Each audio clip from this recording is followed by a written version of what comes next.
Star Tamil செய்திகள். முதலில் தலைப்புச் செய்திகள்.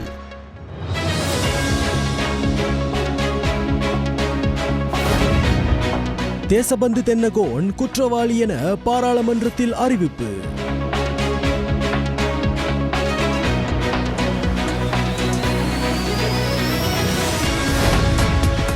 தோட்டத் தொழிலாளர்களின் சம்பள அதிகரிப்பு தொடர்பில் எதிர்க்கட்சி தலைவர் சஜித் பிரேமதாச பாராளுமன்றத்தில் கேள்வி.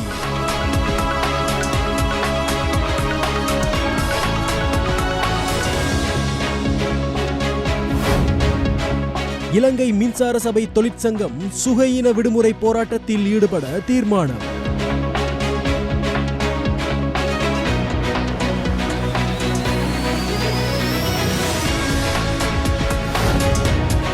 சீதுவையில் துப்பாக்கிச் சூடு.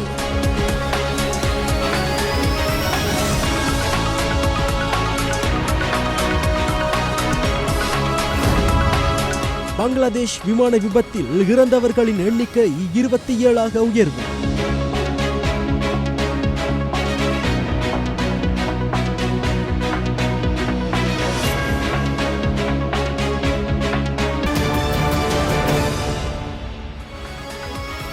உள்நாட்டுச் செய்திகள்.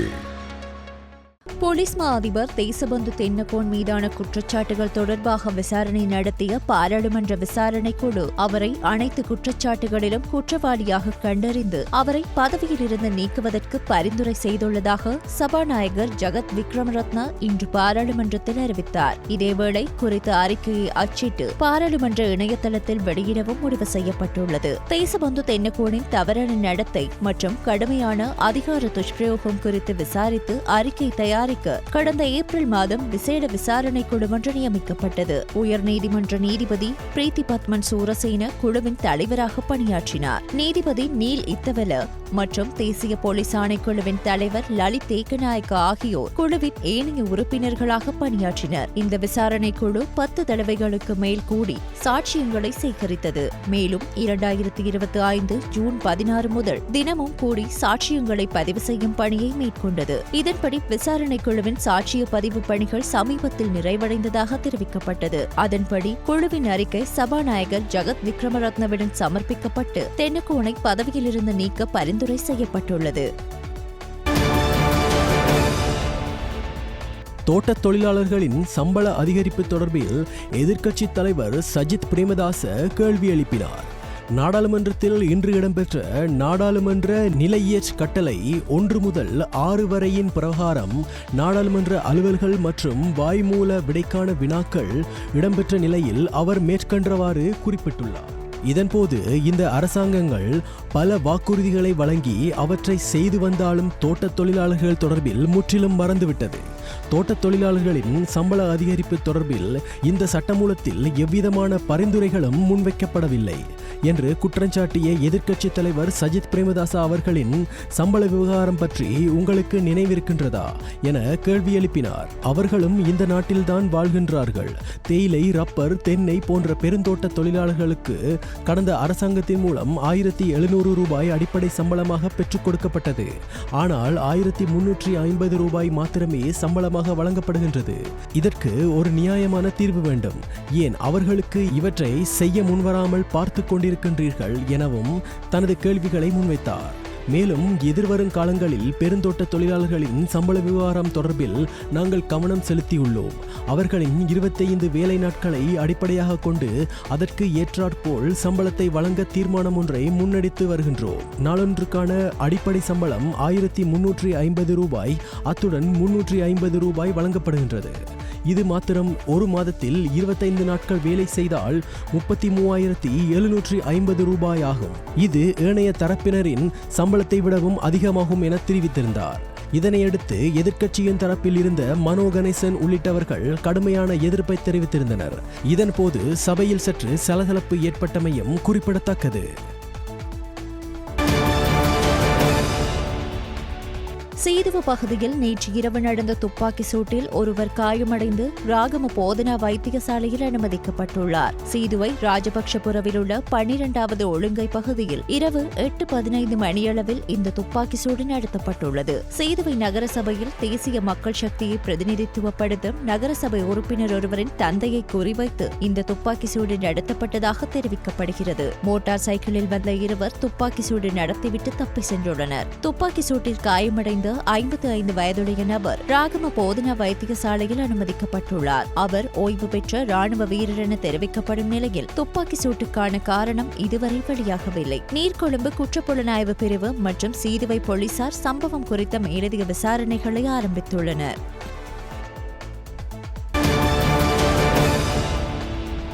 இலங்கை மின்சார சபை மறுசீரமைப்பு திருத்த சட்டமூலத்துக்கு எதிர்ப்பு தெரிவித்து இன்று சுகையின விடுமுறை தொழிற்சங்க போராட்டம் ஒன்றை மேற்கொள்ள இலங்கை மின்சார சபை தொழிற்சங்கம் மேற்கொண்டுள்ளது. இன்றைய தினத்துக்குள் சாதகமான பதில் கிடைக்காவிட்டால் எதிர்வரும் நாட்களில் தொழிற்சங்க போராட்டத்தை தீவிரப்படுத்துவதாக மின்சார சபையின் சுதந்திர சேவை சங்கத்தின் தலைவர் பிரபாத் பிரியந்த தெரிவித்தார். இது தொடர்பாக அவர் ஊடகங்களுக்கு கருத்து தெரிவிக்கையில், அரசாங்கம் மேற்கொள்ள இருக்கும் இலங்கை மின்சார சபை மறுசீரமைப்பு திருத்த சட்டமூலம் ஊடாக மின்சார பாவனையாளர்களுக்கோ மின்சார ஊழியர்களுக்கோ எந்த நன்மையும் ஏற்பட போவதில்லை. இந்த மறுசீரமைப்பு நடவடிக்கையின் மூலம் மின்சார சபையை 6 பங்குகளாக பிரித்து அடுத்து வரும் 1-2 வருடங்களில் இது தனியார் மயமாகும் வகையில் 25-30 பங்குகளாக பிரிக்கப்படும். மின்சக்தி அமைச்சர் மின்சார சபை தொழிற்சங்கம் ஊழியர்களுக்கு முகம் கொடுப்பதில்லை, கலந்துரையாட இடமளிப்பதில்லை, கடிதங்களுக்கு பதிலளிக்காமல் வேறு சிலருக்கு இந்த நடவடிக்கையை கையளித்துவிட்டு மறைந்து செயற்படுகின்றார். அதனால் மின்சார சபை ஊழியர்கள் சுகையின விடுமுறை அறிவித்துவிட்டு இன்று கொழும்புக்கு வர தீர்மானித்திருக்கின்றது என்றார்.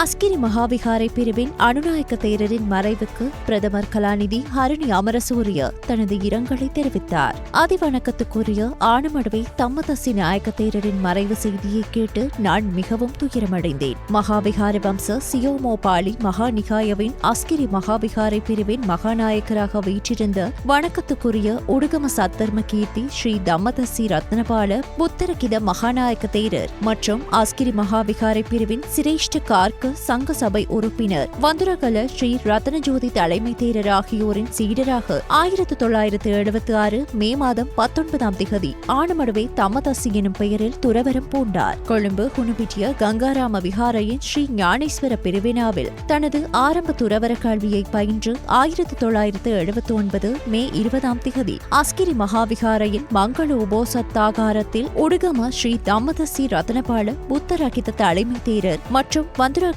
ரத்னஜோதி தலைமை தேரர் ஆகியோரின் ஆச்சாரியவத்துடன் ஹால்யாலே ஸ்ரீ சுமணதிஸ்ஸ அனுநாயக்க தேரரின் உபாத்தியாயத்துவத்தின் கீழும் உபசம்பதா நிலையை பெற்றார். உள்நாட்டு வெளிநாட்டு பௌத்த மக்களுக்காக சிறப்பான சேவைகளை ஆற்றிய தேரர் கட்டுகுஸ்தொடை கொஹாகுட லியன்கஸ் தென்ன புராண விகாரையில் அமைந்துள்ள ஸ்ரீ ரத்னபால தர்ம பாடசாலையின் அதிபராகவும் பணியாற்றி அப்பகுதியின் சிறந்த தர்ம பாடசாலையாக அதனை மாற்றுவதற்கான நடவடிக்கைகளை மேற்கொண்டார். அஸ்கிரி மகாவிகாரை பிரிவின் மகாநாயக்க தேரரால் அஸ்கிரி மகாவிகாரை பிரிவின் கர்மாச்சாரிய பதவி வழங்கப்பட்ட ஆனமடுவை தம்மதசி நாயக்க தேரர் 2002 ஜூலை 30ஆம் திகதி உடுகம சத்தர்ம கீர்த்தி ஸ்ரீ தம்மதசி ரத்னபால புத்தரகித மகாநாயக்க தலைமை தேரர் அவர்களினால் விம்சத் வர்க்கிக கார்க்க மகாசங்க சபையின் செயற்குழு உறுப்பினராகவும் 2008 மார்ச் 1ஆம் திகதி அஸ்கிரி மகாவிகாரை பிரிவின் விம்சத் வர்க்கிக கார்க்க மகாசங்க சபையின் முன்மொழிவுகளின் அடிப்படையில் பிரதான பதிவாளராக நியமிக்கப்பட்டார். உடுகம ஸ்ரீ தம்மதசி ரத்னபால புத்தரகித மகாநாயக்க தலைமை தேரரின் அனுமதியுடன் 2010ஆம் ஆண்டில் பல மாதங்கள் வரலாற்று சிறப்புமிக்க ஸ்ரீ தலதா மாளிகையின் பூஜை பணிகளில் ஈடுபட்டதோடு அஸ்கிரி மகாவிகாரையின் மாண்புகளையும் மரபுகளையும் பாதுகாத்த அனுநாயக்க தேரராக விளங்கினார். அடக்கமான ஆளுமையும் சிரத்தை சீலம் போன்ற நட்பண்புகளும் கொண்டு நேர்மையும் மென்மையும் மிக்க குணங்களினால் தனது வாழ்வை ஒளிமயமாக்கிக் கொண்ட சங்கபிதாவாகிய அமரத்துவம் அடைந்த குருநாகல் வரலாற்று சிறப்புமிக்க எத்கந்த ரஜமகாவிகாராதிபதியும் இலங்கை பிக்கு பல்கலைக்கழகத்தின் முன்னாள் விரிவுரையாளரும் கல்விமானும் மகாவிகார வம்ச சியோமோபாலி மகாநிகாயவின் அஸ்கிரி மகாவிகாரை பிரிவின் அனுநாயக்க தேரருமான ஆனமடுவை சத்தர்ம கீர்த்தி ஸ்ரீ ரத்னபால புத்தரகித தம்மதசியாபிதான நாயக்க தேரருக்கு உன்னதமான மோட்சமடைய பிரார்த்திக்கிறேன் என்று அவர் கூறினார்.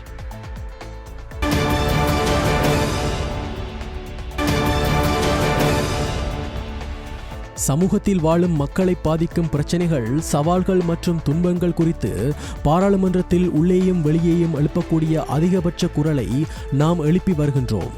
மக்களின் பிரச்சனைகளை பேசும் அதே வேளையில் அந்த பிரச்சனைகளை தீர்க்காமை பொருட்டு அரசாங்கத்தை வலியுறுத்தியும் வருகின்றோம். மக்களின் பிரச்சனைகளுக்காக முன்னிப்பதை சிலர் பலவீனமான விடயமாக கருதி அதை எதிர்க்கின்றனர்.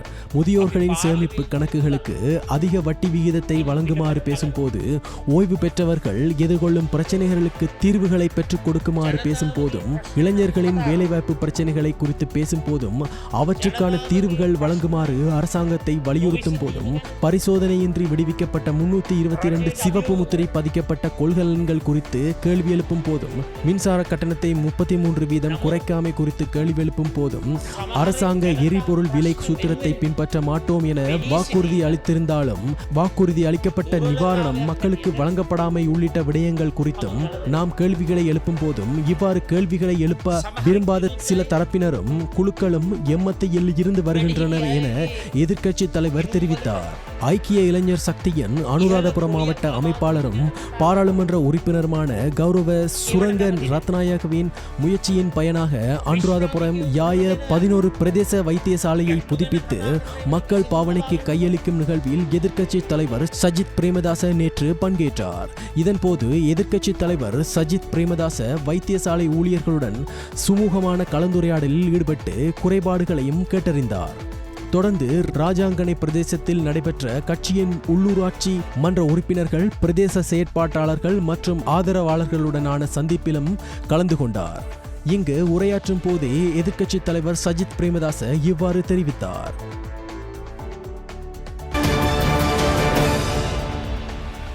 நாட்டின் அடுத்த பிரதம நீதியரசராக உயர் நீதிமன்ற நீதிபதி பிரீத்தி பத்மன் சூரசேனவின் பெயரை ஜனாதிபதி அனுரகுமார திசாநாயக்க பரிந்துரைத்துள்ளார். ஜனாதிபதியின் பரிந்துரை அரசியலமைப்பு சபைக்கு சமர்ப்பிக்கப்பட்டுள்ளது. நாளை புதன்கிழமை ஜனாதிபதியின் பரிந்துரையை பரிசீலிக்க திட்டமிடப்பட்டுள்ளது.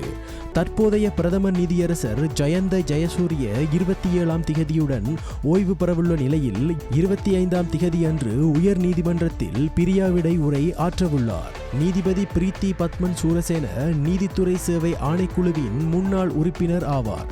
அவர் நீதிபதி துறையில் பல உயர்மட்ட வழக்கு விசாரணைகளை முன்னெடுத்துள்ளமை குறிப்பிடத்தக்கது. 2025ஆம் ஆண்டுக்கான தரம் 5 புலமை பரிசில் பரீட்சை எதிர்வரும் ஆகஸ்ட் 10ஆம் திகதி ஞாயிற்றுக்கிழமை நடத்தப்படவுள்ளதாக பரீட்சைகள் ஆணையாளர் நாயகம் AKS இந்திகா குமாரில் இணக்கி அறிவித்துள்ளார். அதற்கான ஏற்பாடுகள் முறையாக நடைபெற்று வருகின்றன என்றும், பரீட்சை மத்திய நிலையங்கள், பரீட்சை வினாத்தாள்கள் மற்றும் பரீட்சார்த்திகள் அனுமதி அட்டைகள் தொடர்பான வேலை திட்டங்கள் திட்டமிட்டபடி முன்னெடுக்கப்படுகின்றன எனவும் அவர் தெரிவித்துள்ளார். அறிக்கையொன்றை வெளியிட்டு அவர் இதனை தெரிவித்தார். மேற்படி பரீட்சை 2025 ஆகஸ்ட் 10ஆம் திகதி ஞாயிற்றுக்கிழமை நாடளாவிய ரீதியில் 2787 பரீட்சை நிலையங்களில் நடைபெறுவதற்கான ஏற்பாடுகள் மேற்கொள்ளப்பட்டுள்ளன. இப்பரீட்சைக்காக விண்ணப்பித்த சகல பரீட்சார்த்திகளினதும் வரவு இடாப்புகள் உரிய பாடசாலை அதிபர்களுக்கு தபாலில் அனுப்பப்பட்டுள்ளன. இதுவரையில் வரவு இடாப்பு கிடைக்கப்பெறாத பாடசாலை அதிபர்கள் www.donets.lk பிரவேசித்து தமது சேவையின் கீழுள்ள எக்ஸாம் இன்ஃபர்மேஷன் சென்டரின் மீது சொடுக்குவதன் மூலமோ அல்லது ஆன்லைன் exams.gov.lk பிரவேசிப்பதன் மூலமும் வரவு இடாப்பை தரவிறக்கம் செய்து கொள்ள முடியும். அங்கு குறிப்பிட்டுள்ள விண்ணப்பதாரிகளின் தகவல்களில் ஏதேனும் திருத்தம் மேற்கொள்ள வேண்டியிருப்பின் 2025 ஜூலை 25ஆம் திகதி தொடக்கம் ஆகஸ்ட் 4ஆம் திகதி வரை நிகழ்நிலையில் அதனை மேற்கொள்வதற்கான வசதிகள் செய்யப்பட்டுள்ளன என்பதை அறிய தருகிறார். இலங்கை கடற்பரப்பிற்குள் அத்துமீறி மீன்பிடியில் ஈடுபட்ட இந்திய மீனவர்கள் 4 இலங்கை கடற்படையினரால் கைது செய்யப்பட்டுள்ளனர். ராமேஸ்வரத்தைச் சேர்ந்த 4 மீனவர்களே மீன்பிடி படகு ஒன்றுடன் இலங்கை கடற்படையினரால் கைது செய்யப்பட்டுள்ளனர். தலைமன்னாருக்கும் தனுஷ்கோடிக்கும் இடையே மீன்பிடித்துக் கொண்டிருந்த போது அப்பகுதியில் ரோந்து நடவடிக்கையில் ஈடுபட்டிருந்த இலங்கை கடற்படையினர் எல்லை தாண்டி மீன்பிடித்த குற்றச்சாட்டில் குறித்த படகையும் அதிலிருந்த 4 மீனவர்களையும் கைது செய்து மன்னார் கடற்கரை முகாமிற்கு அழைத்து சென்று விசாரணைகளை மேற்கொண்டனர். இந்த நிலையில் ஆரம்பகட்ட விசாரணையை முடித்துக்கொண்டு மீனவர்கள் 4 பேரையும் மன்னார் மீன்வளத்துறை அதிகாரிகளிடம் ஒப்படைக்க நடவடிக்கை எடுத்துள்ளதாக இலங்கை கடற்படையின் ஊடக பேச்சாளர் தெரிவித்தார். இதேவேளை இவ்வாண்டு ஜனவரி மாதம் முதல் இதுவரை ராமேஸ்வரத்தைச் சேர்ந்த 25 மீன்பிடி படகுகளும் 185 மீனவர்களும் இலங்கை கடற்படையால் எல்லை தாண்டி மீன்பிடித்த குற்றச்சாட்டில் கைது செய்யப்பட்டுள்ளதாக இலங்கை கடற்படை தெரிவித்துள்ளமையும் குறிப்பிடத்தக்கது.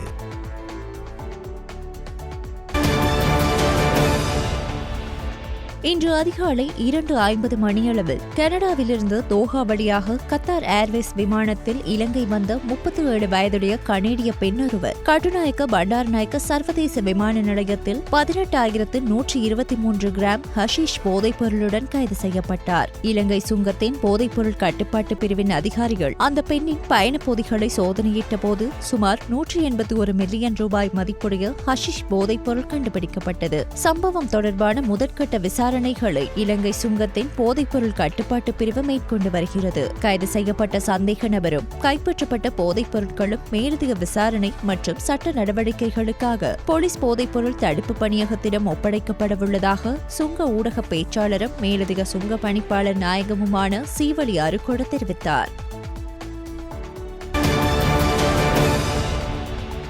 நாடு முழுவதும் மேற்கொள்ளப்பட்ட விசேட நடவடிக்கையில் சட்டவிரோத மதுபானம் மற்றும் போதைப்பொருள் தொடர்பான குற்றங்களுக்காக 1241 நபர்கள் கைது செய்யப்பட்டனர். இந்த நடவடிக்கைகளின் போது 2,54,679 மில்லிகிராம் ஐஸ், 1,12,567 மில்லிகிராம் ஹெரோயின் மற்றும் 38,38,356 மில்லிகிராம் கஞ்சா போலீசாரால் பறிமுதல் செய்யப்பட்டன. மேலும் 21,132 நபர்கள் 7,922 வாகனங்கள் மற்றும் 6,545 மோட்டார் சைக்கிள்கள் சோதனை செய்யப்பட்டன. இதன்போது வெளிநாட்டில் தயாரிக்கப்பட்டவை உட்பட 5 துப்பாக்கிகளும் பறிமுதல் செய்யப்பட்டன. மேலும் நேரடியாக குற்றங்களில் ஈடுபட்ட 18 நபர்களும் பல்வேறு குற்றங்களுக்காக 321 பிடியாணைகள் பிறப்பிக்கப்பட்டவர்களும் கைது செய்யப்பட்டனர். இந்த விசேட நடவடிக்கை கடந்த 20ஆம் திகதி நாள் முழுவதும் மேற்கொள்ளப்பட்டது. இதில் 5,300க்கும் மேற்பட்ட போலீஸ் அதிகாரிகள், விசேட அதிரடிப்படை மற்றும் முப்படைகளின் உறுப்பினர்கள் பங்கேற்றனர். பாராளுமன்றத்தில் நடைபெற்ற விவாதத்தின் போது கலந்து கொண்டு பேசிய பாராளுமன்ற உறுப்பினர் ராசமாணிக்கம் சாணக்கியன், கடந்த வாரம் நீங்கள் மட்டக்களப்பு மாவட்டத்துக்கு ஒரு விஜயத்தை மேற்கொண்டிருந்த நீங்கள் உங்களுடைய கடந்த காலத்திலே நீங்கள் கடமை புரிந்த வைத்தியசாலை எல்லாம் பார்த்திருந்த நீங்கள் மாவட்டத்தினுடைய பாராளுமன்ற உறுப்பினரையும் அழைத்து ஒரு சந்திப்பொன்றை மேற்கொண்டிருந்தால் இன்னும் சிறப்பாக இருந்திருக்கும். எதிர்வரும் வருகை தரும் பொழுது அதை செய்யுமாறு நான் கேட்டுக்கொள்கிறேன். கௌரவ அமைச்சர் அவர்களே, இந்த ஒசுசல விடயம் சம்பந்தமாக நாங்கள் மட்டக்களப்பு மாவட்டத்தில் 3 ஒசுசாலைகள் நாங்கள் கேட்டிருந்தோம். நாங்கள் பாலச்சேன, மட்டக்களப்பு டவுன், அதே போல களுவாஞ்சிக்குடி என்றால் அந்த 3 பிரதேசங்களும் பாரிய ஒரு சனத்தொகைக்கு வந்து சேவை வழங்கும் வைத்தியசாலைகள். இதன் அடிப்படையிலே தான் 2018ஆம் ஆண்டு 19ஆம் ஆண்டு காலப்பகுதியிலே ஒசுசல நிறுவனத்தால் நேரடியாக களுவாஞ்சிக்குடி வைத்தியசாலைக்கு ஒரு விஜயம் செய்து களுவாஞ்சிக்குடி வைத்தியசாலைக்கு ஒரு ஒசுசல கட்டிடம் ஒன்று இருந்தால் ஒசுசல வழங்கலாம் என்று சொல்லி தற்பொழுது களுவாஞ்சிக்குடி பேஸ் ஹாஸ்பிட்டலே ஒரு கட்டிடம் ஒன்று கட்டப்பட்டு மூடிய நிலையில் இருக்கின்றது. அதனால தான் இந்த கேள்வியை நான் கேட்டிருக்கின்றேன். எங்களுடைய மாவட்ட மட்ட கூட்டத்திலே பேசப்பட்டது, மாவட்டத்துக்கு ஒரு ஒசுசலை முதலாவது தருவதாக, மட்டக்களப்பு நகர பகுதியிலே அதை அமைக்கிறதாக சொல்லப்பட்டது. சமூகக்கார கட்டிடத்துக்கு சொந்தமான கட்டிடத்தை மிக விரைவாக விடுவிக்கிறதுக்கு எங்களுடைய மாவட்ட அபிவிருத்தி குழு தலைவருடைய தலையீட்டிலே நாங்கள் அதை விரைவுபடுத்தலாம். ஆனால் களுவாஞ்சிக்குடி ஆதார வைத்தியசாலை ஒரு கட்டிடம் அப்படியாகவே இருக்கின்றது. எதுவுமே புதிதாக செய்ய வேண்டிய அவசியம் இல்லை. அப்போ என்னுடைய முதலாவது கேள்வி என்னென்று சொன்னால், உங்களால் முடிந்தால் இந்த மட்டக்களப்பு நகர் பகுதியிலே ஒசுசாலை அமைக்கும் பொழுது அதோடு சேர்த்து கட்டிடமும் இருக்கும் காரணத்தினால் வைத்தியசாலை வளாகத்துக்குள்ளே 2வது ஒரு ஒசுசாலை ஒன்றும் உங்களுடைய அமைச்சருடைய அதிகாரத்தை இல்லாட்டி உங்களுடைய நீங்கள் தலையீட்டு செய்து அவ்வாறு ஒன்று வழங்க முடியுமா? பாராளுமன்றத்தில் நடைபெற்ற விவாதத்தின் போது கலந்து கொண்டு பேசிய பாராளுமன்ற உறுப்பினர் சத்தியலிங்கம், வேலையாட்களின் வரவு செலவு திட்ட நிவாரணப்படி சட்டம் மூலம், அதேபோல வேலையாட்களின் குறைந்தபட்ச வேதன சட்டம் மூலம், இந்த 3 சட்ட மூலங்களை திருத்துவதனூடாக இந்த நாட்டிலே வாழுகின்ற ஊழியம் செய்பவர்கள், குறிப்பாக குறைந்த வருமானம் பெறுபவர்களுக்கு இந்த திருத்தங்களின் ஊடாக 6,000 ரூபாய் நிவாரணம் அல்லது சம்பள அதிகரிப்பு ஏற்படுத்தப்பட்டிருக்கிறது. இந்த சம்பள அதிகரிப்பை நாங்கள் பாராட்டுகிறோம், வரவேற்கிறோம். அதே போல் இவ்வளவு நாளும் இந்த வேலையாட்களின் வரவு செலவு திட்ட நிவாரணப்படியை அடிப்படை சம்பளத்தோடு கூட்டுவதனூடாக கௌரவ அமைச்சர் இங்கு குறிப்பிட்டதை போல அவர்களுடைய பென்ஷனில் இருந்து அவர்களுடைய இபிஎஃப் இடிஎஃப்ல இருந்து எல்லா விடயங்களிலையும் அவர்கள் நன்மை அடைவார்கள். ஆனால் இந்த 30,000 ரூபா 2026 ஆண்டு 1ஆம் மாதம் 1ஆம் தேதியிலிருந்து அவர்கள் 27 30,000 ரூபா பெற இருக்கிறார்கள். இப்போது 27,000 ரூபா பெற்றுக் கொண்டிருக்கிறார்கள். ஆனால் இந்த 30,000 ரூபா என்று சொல்லும்போது இது ஒரு 100 அமெரிக்க டாலர்கள். இது மிகவும் குறைந்த சம்பளமாகத்தான் இருக்கிறது. ஆனால் உங்களுடைய முயற்சிக்கு என்னுடைய பாராட்டுகள். ஆனால் இப்போ நாங்கள் ஒரு வங்குரோத்தடைந்த நாட்டை இந்த அரசாங்கம் பொறுப்படுத்தி இந்த அதிகரிப்பை சம்பள அதிகரிப்பை செய்தது நல்ல விடயம். ஆனால் இந்த வங்குரோத்து அடைவதற்கு காரணமானவர்களாக இருந்தவர்கள் மக்கள் அல்ல, இருந்த அரசாங்கங்கள். ஆகவே நாங்கள் இந்த வங்குரோத்து நிலையிலிருந்து மீள வேணுமாக இருந்தால் நாங்கள் இந்த நாட்டுக்குள்ளுக்கு நிறைய இன்வெஸ்ட் பண்ணக்கூடிய ஆக்களை இங்கே உணர்ந்து முதலீடு செய்யக்கூடியவர்களை கொண்டு வர வேண்டும். மட்டக்களப்பு மாவட்டத்தின் பிரதான மருத்துவமனையான மட்டக்களப்பு போதனா மருத்துவமனையை சுகாதார மற்றும் ஊடக அமைச்சர் டாக்டர் நலிந்த ஜெயதிச அண்மையில் ஆய்வு செய்தார். மட்டக்களப்பு மாவட்டத்தில் உள்ள அனைத்து மருத்துவமனையையும் முறையாக மேம்பாட்டு திட்டத்தின் கீழ் அபிவிருத்தி செய்து மாவட்டத்தில் வசிக்கும் 5,89,172 மக்களுக்கும் சுற்றியுள்ள மாவட்ட மக்களுக்கும் சிறந்த மற்றும் வினைத்திறனான சுகாதார சேவைகளை வழங்கும் நோக்கில் மட்டக்களப்பு மாவட்டத்தில் உள்ள அனைத்து சுகாதாரத்துறை தலைவர்களுடனான இந்த ஆய்வு நடத்தப்பட்டது. இந்த சந்தர்ப்பத்தில் மட்டக்களப்பு மாவட்ட நாடாளுமன்ற உறுப்பினர் டாக்டர் கே கணேசலிங்கம், துணை இயக்குநர்கள் டாக்டர் மைதிலி பார்த்தலோட், டாக்டர் கே மோகனகுமார், மருத்துவமனை மேலாளர் மருத்துவமனை செயலாளர் வி கிருஷ்ணகுமார், தலைமை கணக்காளர் எஸ் புவனேஸ்வரன், நிபுணர்கள், மருத்துவர்கள், செவிலியர்கள் மற்றும் மருத்துவமனை ஊழியர்கள் இந்த நிகழ்வில் கலந்து கொண்டனர். இங்கு மட்டக்களப்பு போதனா மருத்துவமனையின் வெளிநோயாளர் பிரிவு, அறுவை சிகிச்சை வார்டுகள், அறுவை சிகிச்சை அறைகள், உள்நோயாளி சிகிச்சை வார்டுகள், அவசர சிகிச்சை பிரிவு, மருத்துவமனையின் பிற சிகிச்சை பகுதிகள், அத்துடன் மருத்துவமனையின் மேம்பாட்டு திட்டங்கள் மற்றும் அந்த திட்டங்களின் தற்போதைய நிலை மற்றும் எதிர்கால செயல்பாடுகள் ஆகியவற்றை சுகாதார மற்றும் வெகுஜன ஊடக அமைச்சர் ஆய்வு செய்தார்.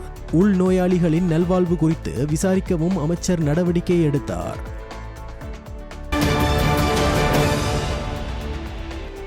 வடக்கில் புதிதாக கண்டுபிடிக்கப்பட்ட இலங்கையின் 4வது பெரிய மனித புதைகுழி வளாகத்தில் 10 நாட்கள் இடைவெளிக்கு பின்னர் மீண்டும் அகழ்வு பணிகள் ஆரம்பமாகியுள்ளது.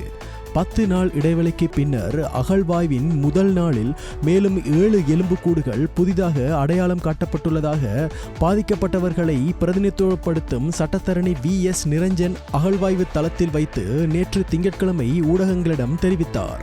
மேலும் செம்மணி சிந்துபாத்தி இந்த மயான மனித புதைகுழியில் மேலும் பல எலும்புக்கூடுகள் கண்டுபிடிக்கப்படலாம் என ஆய்வாளர்கள் அச்சம் வெளியிட்டுள்ள நிலையில் ஆகஸ்ட் 6ஆம் திகதி அகழ்வாய்வு தளத்தில் வழக்கு விசாரணையை நடத்த திட்டமிடப்பட்டுள்ளது.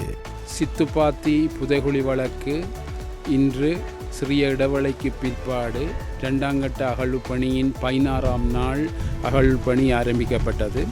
இதில் யாழ் பல்கலைக்கழக மருத்துவபீட மாணவர்களும் தொல்லியல் துறை பிரிவு மாணவர்களும் சோக்கோ போலீசாரும் ராஜ் சோமதேவாவின் குழுவினரும் டாக்டர் செல்லையா பிரணவன்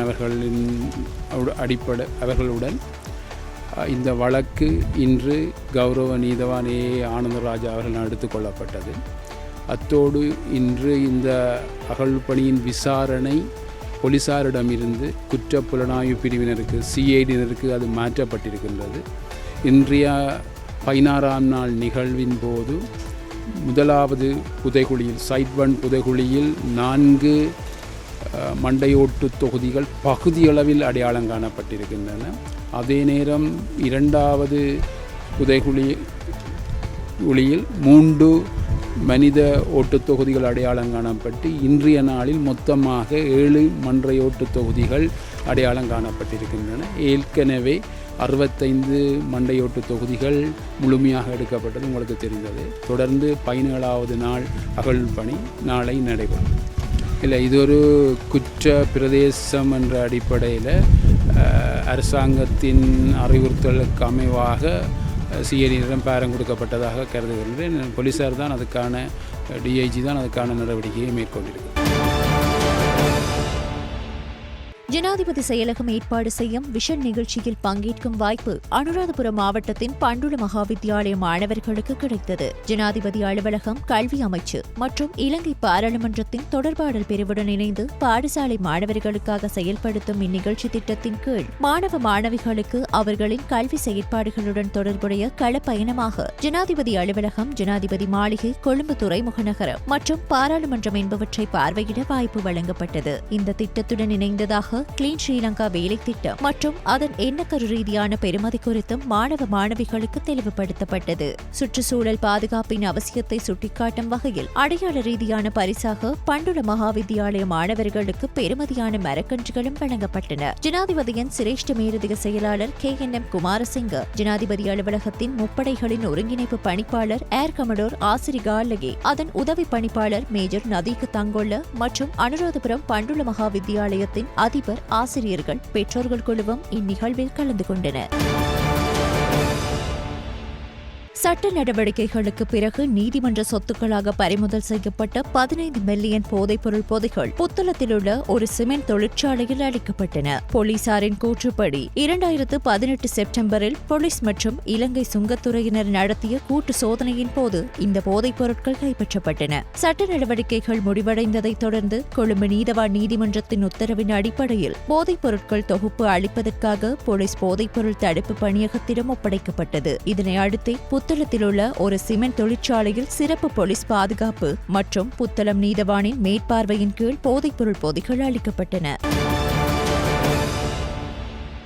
தொடர்ச்சியான முச்சக்கர வண்டி கொள்ளை சம்பவங்களுடன் தொடர்புடைய பெண்ணொருவர் உட்பட 3 சந்தேக நபர்களை கல்கிச குற்றப்புலனாய்வு பிரிவு அதிகாரிகள் கைது செய்துள்ளனர். கஹதடுவ போலீஸ் பிரிவின் பொல்கசோவிட்ட பகுதியில் கல்கிசை குற்றப்புலனாய்வு பிரிவு அதிகாரிகள் குழுவொன்று மேற்கொண்ட சுற்றி வளைப்பில் 6 கிராம் 700 மில்லிகிராம் ஹெரோயின் மற்றும் 5 கிராம் 300 மில்லிகிராம் ஹெரோயினுடன் 2 சந்தேக நபர்களை கைது செய்தனர். சந்தேக நபர்களிடம் மேலும் விசாரணை நடத்திய போது அவர்கள் வாடகைக்கு செல்வது போன்று முச்சக்கர வண்டிகளில் பயணித்து சாரதிகளின் முகத்தில் மிளகாய் தூள் வீசி முச்சக்கர வண்டிகளை கொள்ளையடித்து வந்ததாக தெரிய வந்தது. இந்த கொள்ளை சம்பவங்கள் தொடர்பாக சந்தேக நபர்களில் ஒருவரின் மனைவியும் கைது செய்யப்பட்டுள்ளார். 24 மற்றும் 27 வயதுடைய சந்தேக நபர்கள் களவான மற்றும் கஹதடுவ பிரதேசங்களை சேர்ந்தவர்களாவர். 29 வயதுடைய சந்தேக நபர் கஹதடுவ பிரதேசத்தை சேர்ந்தவர் என தெரிவிக்கப்படுகிறது. அவர்கள் கஹதடுவ, பொரலஸ்கமுவ மற்றும் மொரகஹேன போலீஸ் பிரிவுகளில் முச்சக்கர வண்டிகளை கொள்ளையடித்துள்ள நிலையில் 4 முச்சக்கர வண்டிகளை அதிகாரிகள் மீட்டுள்ளனர். கல்கிசை பிரிவு குற்றப்புலனாய்வு பிரிவு மேலதிக விசாரணைகளை மேற்கொண்டு வருகிறது. பரண்டினா நிறுவனத்தினூடாக நோர்வுட் பிரதேச செயலகத்தில் அமைந்த வெளியோயா, போயாட், எபோசியட், வீரட், வனராஜா, டிகோயா, மஸ்கெலியா, புகவந்தல ஆகிய பகுதிகளில் உபகரணங்கள் நேற்று வழங்கி வைக்கப்பட்டுள்ளது.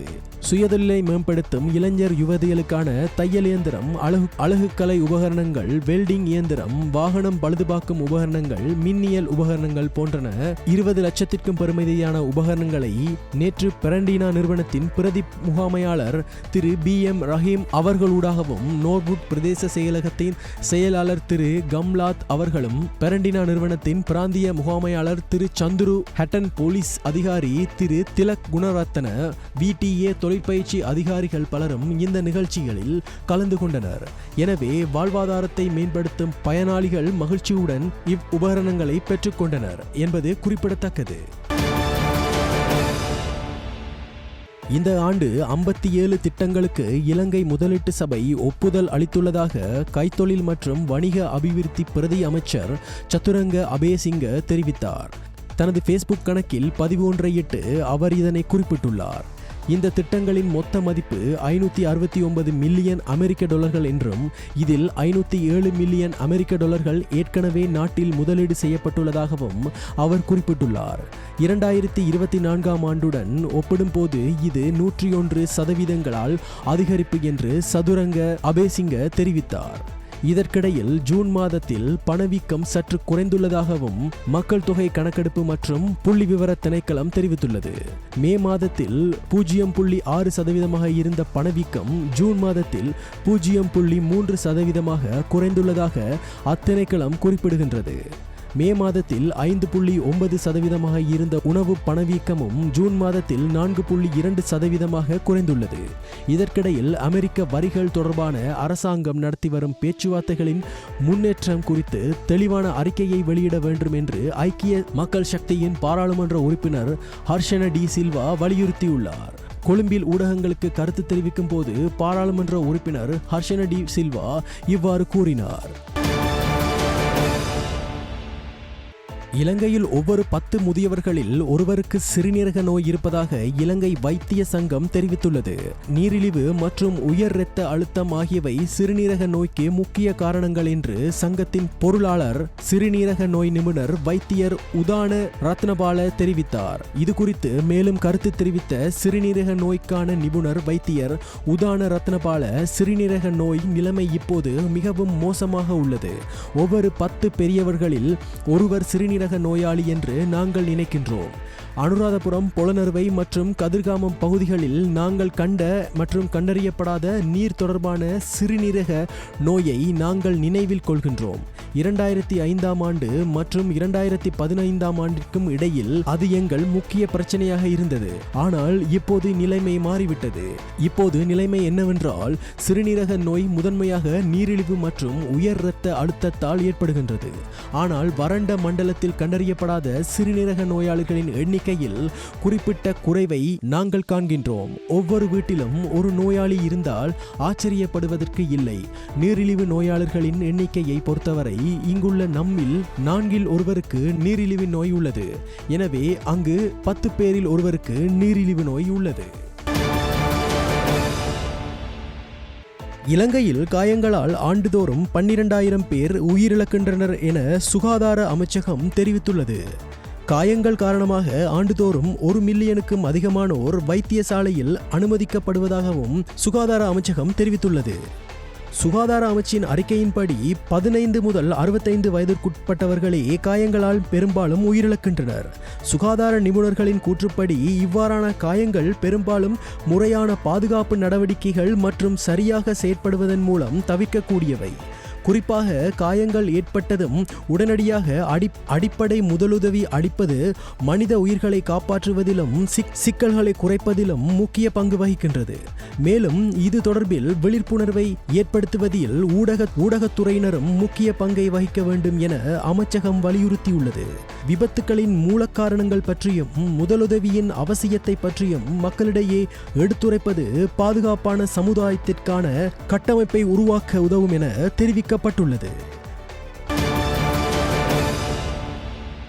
இலங்கையில் செயற்கை நுண்ணறிவு மேம்பாடு மற்றும் மூலோபாய முன்னேற்றத்திற்காக சிங்கப்பூர் செயற்கை நுண்ணறிவு திட்டத்துடன் ஒத்துழைப்பை ஏற்படுத்தும் முன்மொழிவுக்கு அமைச்சரவை இன்று அதிகாரப்பூர்வமாக ஒப்புதல் வழங்கியுள்ளது. சிங்கப்பூர் தேசிய பல்கலைக்கழகத்தின் கீழ் செயற்படும் AI சிங்கப்பூர் திட்டத்துடன் இலங்கையின் செயற்கை நுண்ணறிவு வளர்ச்சியை விரிவுபடுத்தும் நோக்கில் விரிவான கலந்துரையாடல்கள் முன்னெடுக்கப்பட்டிருந்தன.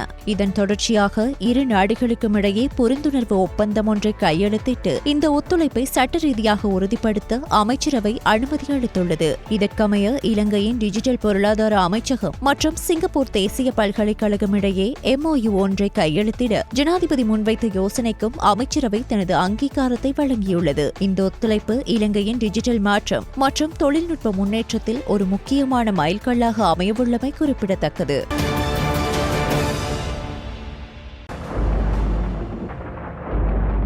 கட்பிட்டியிலிருந்து மன்னாரூடாக காங்கேசன்துறை வரையிலும் அம்பாந்தோட்டையிலிருந்து பொத்துவில் வரையிலும் உள்ள பகுதிகளுக்கும் கடும் காற்று மற்றும் கடல் கொந்தளிப்பு தொடர்பில் வளிமண்டலவியல் திணைக்களம் சிவப்பு எச்சரிக்கை விடுத்துள்ளது.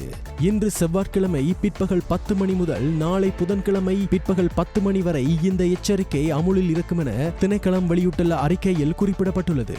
மேலும் மறு அறிவித்தல் வரை மீனவர்கள் மற்றும் கடற்சார் ஊழியர்கள் கடலுக்கு செல்ல வேண்டாம் என அறிவுறுத்தப்பட்டுள்ளனர். புத்தளம் தொடக்கம் கொழும்பு, காலி, அம்பாந்தோட்டை ஊடாக பொத்துவில் வரையான கடல் பிராந்தியங்களில் கடல் அலையானது சுமார் 2.5 முதல் 3 மீட்டர் உயரத்திற்கு மேலெழக்கூடும். இதேவேளை இக்கடல் பிராந்தியங்களை அண்மித்த தரை பிரதேசத்திற்கு கடல் நீர் உட்புகக்கூடிய சாத்தியம் காணப்படுகின்றது.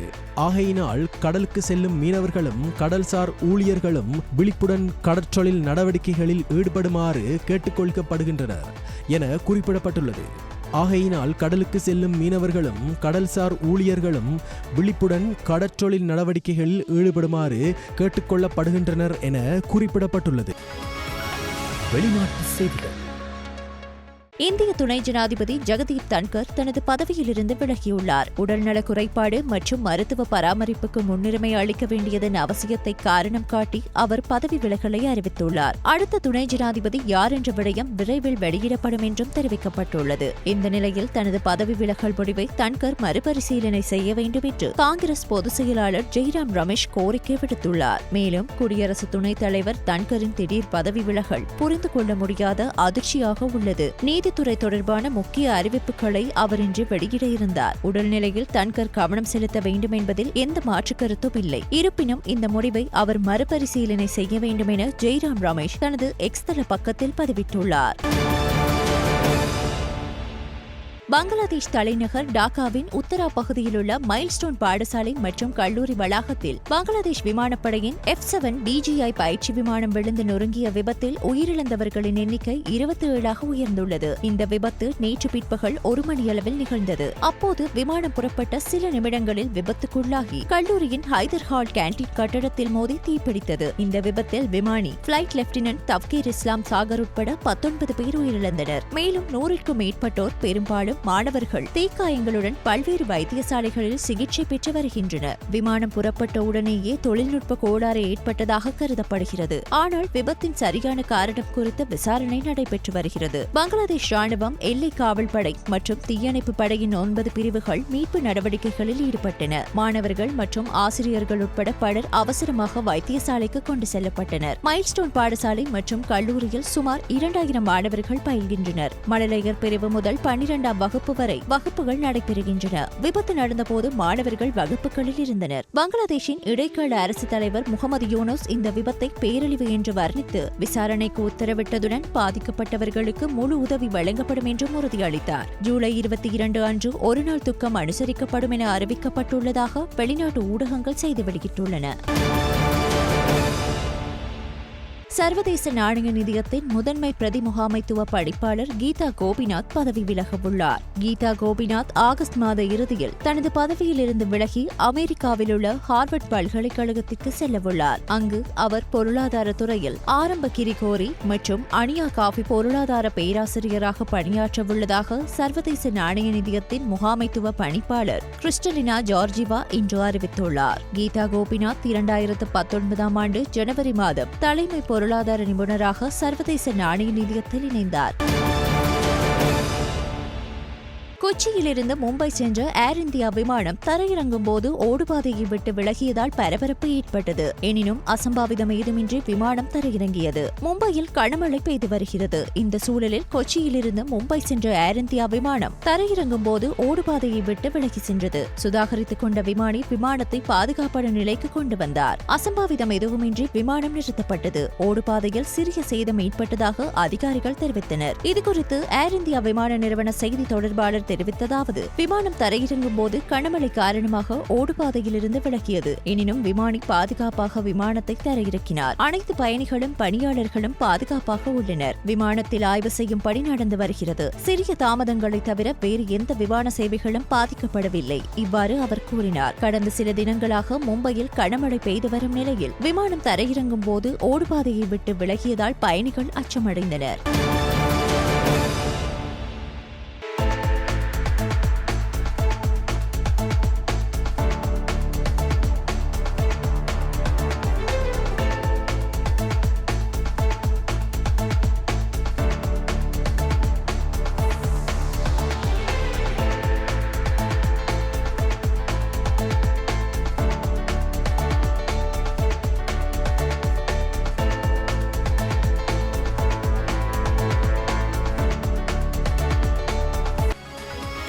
விளையாட்டு செய்திகள்.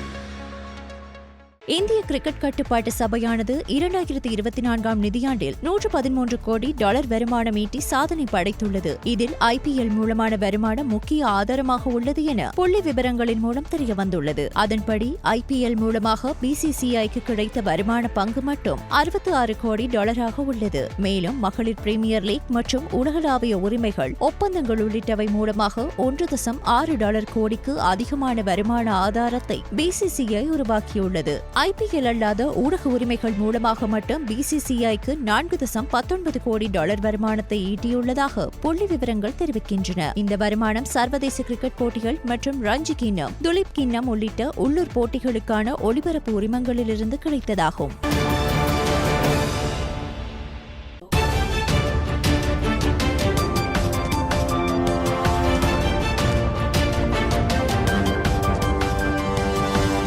ஸ்டார் தமிழ் செய்திகள் இத்துடன் நிறைவடைகின்றன. மீண்டும் எமது செய்திகள் நாளை இரவு 7 மணிக்கு ஒளிபரப்பாகும்.